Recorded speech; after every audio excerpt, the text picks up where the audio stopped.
In February 5th of 2020, Alden Global Capital, a hedge fund out of New York. You know, during these uncertain times, locally focused and based media remain critical to our well-being as neighbors. We find it to be much more enjoyable and I think important to listen to the community voices. Sure. This has been one of our recurring themes. Producer Jeff Straight and Martin Ludden talk about SPNN, St. Paul Neighborhood Network. Right? Like, I can shoot on my phone and put it on YouTube. Why do I need to go to the media center? The Community Access Media Center is trending. Yes, I know you as a banker and a civic... Star Tribune columnist Lori Sturdivant and community leader Roy Terwilliger. Why are you now working to promote local journalism? I thought politicians and journalists were on opposite teams. You know, they're really not. They really are. This is Democratic Visions. Here's Jeff. Eden Prairie Local News, an online newspaper, just began its third year of publishing. I'm part of the group that helped get it going. Our nonprofit.org runs on sweat equity, grants, donations, and advertising. More than 2,500 subscribers get our free newsletter. EPLN has published nearly 1,400 stories, plus our 2022 voter guide. And we've got talented can-do journalists, techies, a support team, and a top-shelf board of directors. I think that the biggest challenge to us in the next couple of years will be making the transition from being pretty much an all-volunteer organization to being an organization that has paid staff. Community leaders Dean Edstrom, Jennifer Loon, and Roy Terwilliger are EPLN founding board members who have moved on. Barb and Sue, and they've agreed to run our Newsmatch campaign this year. So. In October, Roy and Star Tribune columnist Lori Sturdivant spoke at EPLN's annual public meeting. That meeting featured a short video with Roy and Lori. Here now is their full discussion. Roy, it's great to be with you today. Well, thank you. Yes, I know you as a banker and a civic leader and a state senator and back about 25 years ago, a candidate for statewide office. Why are you now working to promote local journalism? I thought politicians and journalists were on opposite teams. You know, they're really not. They really are both, I think, really in a position to do the good things in the community, to provide leadership and to work on things like that. And so I don't really think there's an antagonism between the two. Both need to have integrity and to talk about things, both plus and minus, and work together. And so I think they're a good pairing. The local news is really important if you're going to have well-informed people for schools, city government, county government, and the business community. So I think it's right at newspaper is right at the heart of any size community. You know, I read something this week by a Vermont-based journalist, and I'm going to share it with you, Roy, because I think you'll appreciate it. A functioning community, almost by definition, is a place where people take an interest in things that don't directly affect them. For example, when they worry about schools, even if they don't have kids. It seems to me there's a role for local news in sustaining that kind of broad-minded civic interest in the populace. Would you agree? I would agree, and I think one other thing about communities such as we're talking about here, I think that they add a lot to the public good. They end up with teaching a lot of valuable life lessons as they go through. Yeah, one other thing I would say for local journalism is that it improves local government. Would you agree with me? Totally. I think people really are appreciative of having all the facts get out there. And most issues are really not issues. Most laws are passed, people agree on them, and I think the news media, newspapers, make it possible for people to have a good understanding and go forward, whether it be city, state, county, or whatever. I spent my career at the Star Tribune watching politicians like you, watching a lot of them, and I think they perform better when they know they're being watched. I think you're right. That's right. And I think also that the public, looks at people in a better way when they are feeling that they're being told all the facts, both pro and con. It seems like we're all in the democracy business. That's right, and you know, banking is a vital industry, you know, within a community. Absolutely. And they have to be there to try and make certain that everybody is given the opportunity to succeed in some way. And so I look at banking as being part of democracy. Part of that same story. Yeah. And you certainly put a lot of your adult life effort into making democracy work better as a legislator and a candidate for higher office, and then as an administrator. And I was pleased to learn that you at one point were studying to be a city administrator. I was. I lasted 6 months. Well, though you've done many things in your life, I do see a consistent thread running through your career story, and that is that you are a community builder. And isn't that really the role of local journalism too, a community builder? It is, and it's to make certain that there's an informed public out there in the community so the community can grow and people can prosper. And I look at community banking in the same fashion, as I did legislation and all that sort of stuff as well. They really go hand in glove. Yeah, I've heard it said that communities that have good functioning, thriving civic affairs, they have a high level of social trust, those are also places where there's strong local journalism. And I bet you would say those are also places with strong local banks. Well, it is, and I really would, I'm not just saying that, you can almost look at studies that have been done talking about banking, and you can look at the results of their work, and then you can drive into the town and you can see the results. They're very evident. And it's the same thing with a good well-informed media, public from the media. They're working together. Good schools, good city, good county. Well, you and I both acquired our notions about community by growing up in small towns in South Dakota. That's something I know that we have in common. Yeah, that's right. And I was, I'll say, sorry to learn in the 2020 census that this little town of Winfred, South Dakota, is down to only 38 people. I think. That's right, Yeah. and most of them are my relatives. My hometown is a little bigger. I went to high school in a bigger town, the 13th largest town in South Dakota, and town of Madison, and know it well. So it was a very interesting way to grow up. Small town to bigger town, and then bigger yet. Yeah. So. Well, what was your exposure to local journalism growing up? Well, there was no newspaper in the little town of Winfred, but Madison has, and still does have, a 5-day-a-week. They call it the Madison Daily Leader. And they've done a very, very good job. And when the small communities around there didn't have a newspaper, of course, they were able to, you know, they'd have columns for each of those small towns. So it was a well-informed public, well-informed electorate, citizenry. And there was a college there, is a college there. And I think that helps as well. So it's really a hand-in-glove type of thing with journalism. When I was in high school, I worked for the Del Rapids Tribune for a time. The school newspaper was actually printed as a section of the town newspaper. Oh, really? Yeah, My goodness, yeah. And that was an experience because I learned how important that community, how they valued that newspaper. It was read the moment it hit the newsstands, or the moment it was in the mailboxes, read from cover to cover in most every household. As you've experienced here in Eden Prairie, local newspapers have fallen on hard times as the digital age has really come to take hold. Now with news available from around the globe just 1 or 2 mouse clicks away, it's been tough for local papers to survive. I think our industry made a mistake in giving people the impression that news online was going to be available for free. Local news isn't free, is well, it? There's no such thing as a free lunch when you really get down to it. They need to have steady, strong journalism in place. You have to be able to support that, and that means paid subscriptions, advertising, etc. With so many of local papers struggling, with the digital age really dawning, and now a nonprofit model like the Eden Prairie Local News is developing. How would you advise communities to proceed to find the local news that they need to thrive? Well, I think the model that EPLN is following is really an ideal model. Nonprofit, fortunate to have people who are willing to work at a much less than market price.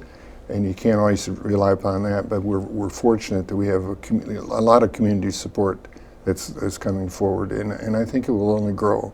And with it being digital and almost at your fingertips any hour of the day or night, it will work. Well, the medium may change, but the journalism has to stay there, and that's how I think you're trying to secure in Eden Prairie. So congratulations for that. Thank you. Well, I'm just a small part of it, and I can only say I'm not a journalism person. I'm really more, I've just been around town long enough that I can talk to a few people, and that's kind of where we're at. Well, keep talking, Roy. Thank you very much. Thank you.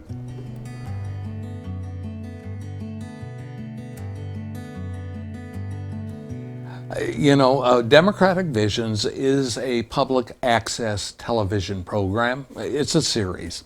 We tape our programs, at least the studio segments of our program, here at Bloomington Community Access Television.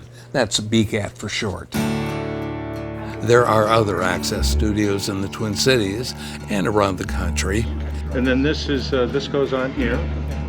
They teach production skills and loan out video gear and will cablecast and stream your shows. For example, last summer, Eden Prairie local news reporters were trained to shoot and edit stories on their smartphones by Southwest Community TV's Dan Carpenter. So I set aside about an hour for this part because... Now the good news is that these kinds of workshops are available through most access centers. If you want to be nice and give them that opportunity. St. Paul Neighborhood Network, SPNN, is one of them. Last May, I met SPNN's Executive Director, Martin Ludden. We have an exceptionally talented team of professionals here to make that good work happen. They were having an open house and celebration. They told me it's an annual thing. A few months later, Mr. Ludden came to Bloomington to share thoughts on SPNN and the state of access television. Martin, welcome to Democratic Visions. It's a pleasure to be here. Yeah. Thanks for having me. Well, thanks for coming all the way over from St. Paul. I might have crossed the river. You did cross I did cross the river, yeah. Yep. It's not the Rubicon, so we don't have to worry. Yeah, one of the themes of Democratic Visions has been hyper-local media. Yeah. You know, with news deserts forming around the country, with access stations and services kind of not getting as much funding and may have a limited future. You guys in St. Paul do a lot of good. You're kind of a model for the rest of us, much larger than most of the access stations. Thanks for that. But what's in it for the future for access television? Yeah, I think that's a really important question right now, and it's one a lot of our peers are asking nationally. It's not just local, this is national. And you know, a big chunk of our funding comes through the cable franchise, and because cable TV is regulated and cable internet is not, when people switch over to streaming or over the top, we don't get any money on that. We only get a percentage of revenue from cable television. So we're seeing that drop, which means we have to figure out other ways to fund what we do.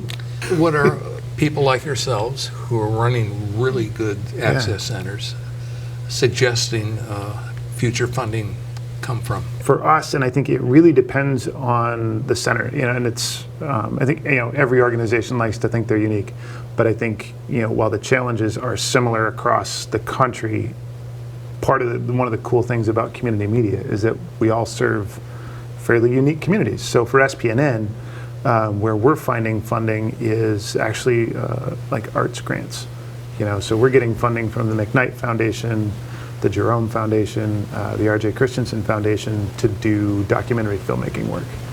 And that, I think, for SPNN is a huge, that's an area that we're pushing into because our members have asked for it. And it's, you know, we're filling a niche that's not otherwise being filled in kind of in the core Twin Cities. So I think if you look at the whole ecosystem, as people are, you know, some people are creating really deep, legit content on Twitter and TikTok, and well, maybe not so deep on TikTok, but I'm not on TikTok. My wife is. You said it's on. We're regarding this, you know, yeah. But you know, you do that maybe, and then you get a sense for it, and you want to do something deeper. You want to do something longer than 90 seconds or whatever, and you decide you want to make a documentary. Who's going to help you do that? What kind of skills do people learn when they join an access center like SPNN or Bloomington Community Access Television, where we're taping here? It's a great place. Yeah. But tell people, what are they going to learn if they sign up for a course? A lot of things. We do a basic kind of track every month, and it starts with field gear, and then it goes to editing. So when you can shoot 4K video with the thing in your pocket that you carry with you all the time, people, I think, sometimes look at what we do with some bigger, higher quality cameras maybe, and they're like, well, I don't need to do that. Like, I've got 4K in my pocket. Yeah. That means a phone camera. Yes. Right, my iPhone shoots really high quality video. Mm-hmm. So we've responded to that in a couple of ways. One, we still teach, I think the Z150 is kind of our workhorse camcorder that we teach most of our classes on, but we also have digital SLRs and cinema cameras for folks that want that kind of higher end experience. But where we spend more time is on lighting and audio and story construction. Our program director, Bonnie, always says that 70% of good video is good audio. And that's really hard to do on a camera phone. Well, some of us cynics, including me, say audio is the most important thing. Yeah. But we spend a heck of a lot of time lighting. Right. Yeah. Yes. Well, you got to be able to see it and you got to be able to hear it. Yeah. So we spend some time on that, and we have light kits that people can take out and use with whatever camera they want to use. And then we also, we teach and we offer, we've got a mobile kit. So it's a gimbal for your cell phone. Tell them what a gimbal is. So it's like a handy cam. So you clamp your phone into this thing, and as you move, it stays on the same plane. Sure. So you can do a lot of fun stuff, and the phone, the camera stays still. Sure. You're not going to get people car sick. And then it comes with a shotgun directional mic, so that you can actually get audio from the person you're talking to. And a shotgun mic does what? I know what a shotgun mic, but our viewers. Right. So it's we're the suburban viewers here. So the phone or the microphone on your camera is going to collect everything from all around. Yeah. And with a shotgun mic, if I point it at you, it's going to isolate this sound instead of all of this sound. Right now you remind me of a mime, going like this. I talk with my hands a lot. Well, that's fine. That's fine. We like that, because if the audio is bad, if it's distorted in this recording, people are going to understand what you're saying, okay? Now, you mentioned story construction, okay? That's more or less storytelling, isn't it? How to tell a story, how to edit video so you have something. And that's very important. You're not telling people what to say, but maybe how to weave in B-roll and interview footage. Again, all stuff you can do with an iPhone or Android or whatever you use, or a high-level cinema camera. Sure. Those skills, they transfer. Yeah. But you got to learn them. If you're a promotional type person, you can get eyeballs on that channel when your show's on. But from there, and that's part of this relevance question for community media is YouTube, right? Like, I can shoot on my phone and put it on YouTube. Why do I need to go to the media center? Yeah. And for our answer on that is to learn how to light it and make it sound good and tell the story in a way that people track. And then you put it on YouTube and you're going to get more eyes. And that, where our cable channels that we run at SPNN are limited to the city of St. Paul, if it's online, it's global. Yeah. And that's, I think, a lesson a lot of people have learned through the pandemic too, is, you put your content online and it goes everywhere. We're getting calls for virtual events that are asking so what time zone are you guys in? Yeah. And it's like, wow, we're getting calls from the coasts from people who want to tune in and see some of these events that we're hosting online. It's super cool. Now, we've all been doing Zoom calls and a whole bunch of other things. Have you noticed something that I've noticed over the past 2 years, that people are actually taking a little bit more care with their backgrounds and how they look and how they're lit? Yep. I've seen people on Zoom calls in bed with their pillow behind, and they're talking like this. And they're like 4 or 5 commissioners or city council members listening to them. Yeah. We've learned things, I hope. Right. Are they going to learn about that at SPNN? some of that stuff I don't think you can teach. It's like, if you think that's an okay way to show up on a Zoom call, then I'm not sure there's anything we can do for you. No, I went to your annual meeting in May. It was kind of a party. Yeah. It was wonderful to see real people in a television studio again, not talking to their phone in a car for a Zoom meeting or anything like that. Tell us about that annual meeting. Yeah, we started as a membership organization, as a lot of our peers are. We've gone away from that, so we've also kind of tried to move this annual meeting from a business meeting to a celebration. And it's really a chance to introduce new people to the organization, to get new board members to see kind of the breadth of what we do, and to invite the community in to celebrate the work. And that's like, we're a community media center, so we need to have the community to do what we do. The feature of the celebration was an interview. Tell us about that. Yeah. Adrian Wilson, he was a part of our New Angle Fellows cohort and also the inaugural Fresh Vantage cohort. Those are two of our documentary filmmaking programs. And he came to us as he was looking to do a fashion show for Fashion Week. And he's got a kind of a commercial video background. And he did the fashion show. It was really cool.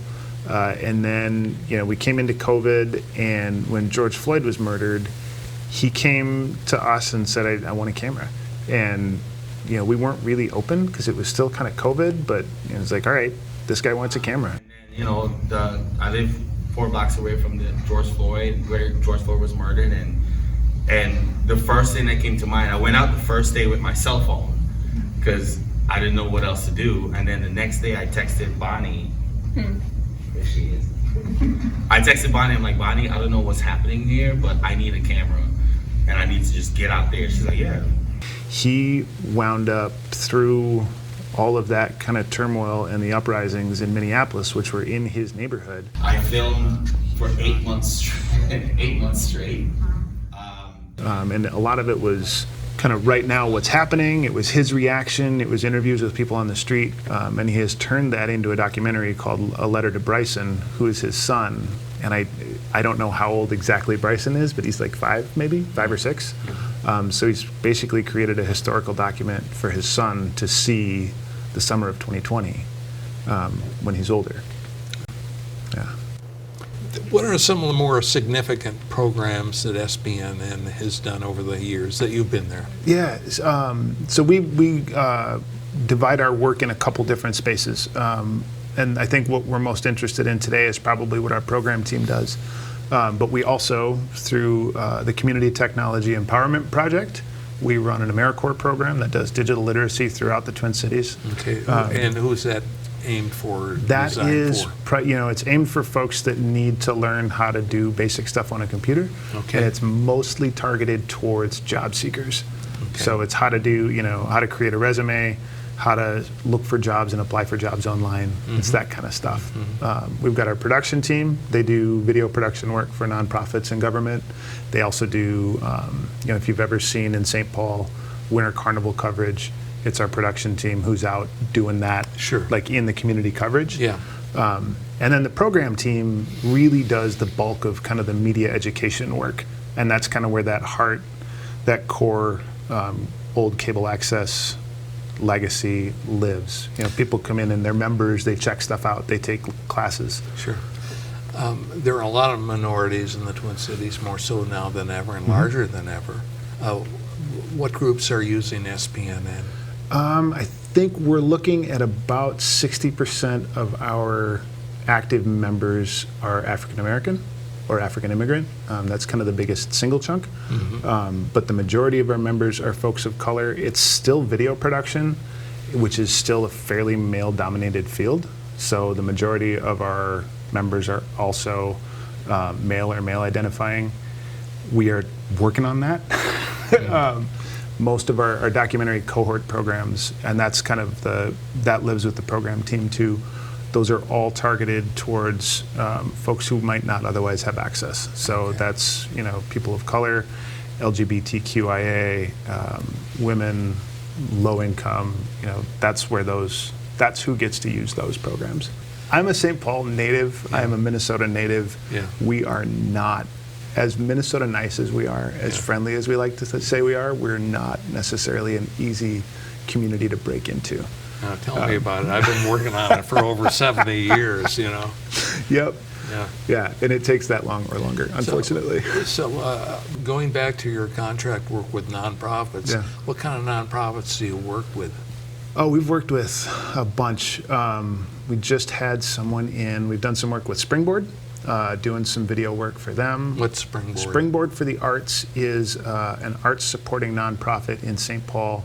They support artists so that artists can do their work, and it's teaching them how to price, finding resources, all that kind of stuff. Don't you also produce the Minnesota Book Awards? Yes, we do that with the Friends of the St. Paul Public Libraries.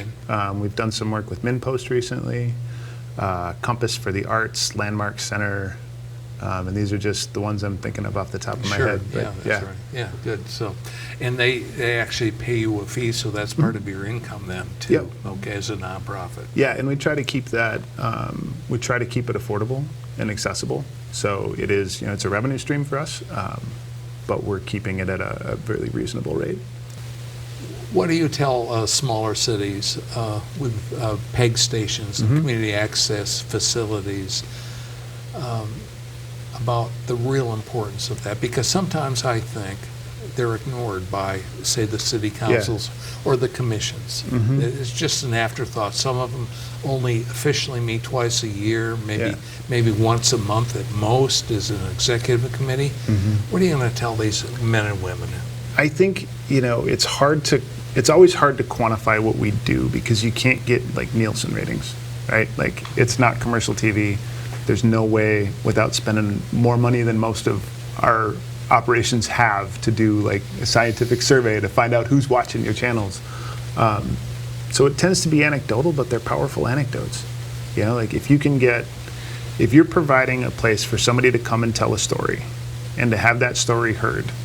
And I think there's two parts of it. One, does the story get heard? Is it a story that's not present in the dialogue otherwise? And that's valuable. I think there's also value in someone learning how to make and create and tell and own their own story, whether or not anybody sees it.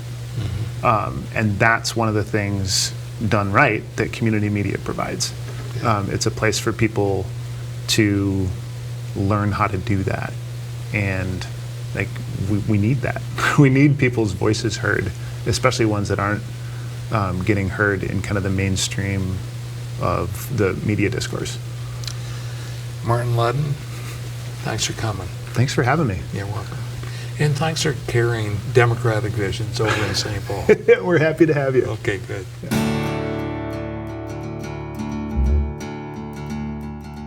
Democratic Visions is handcrafted by volunteers from Eden Prairie, Hopkins, Minnetonka, Edina, and Bloomington. Watch us on select cable systems and on our YouTube channel. This is Carol Sundstrom.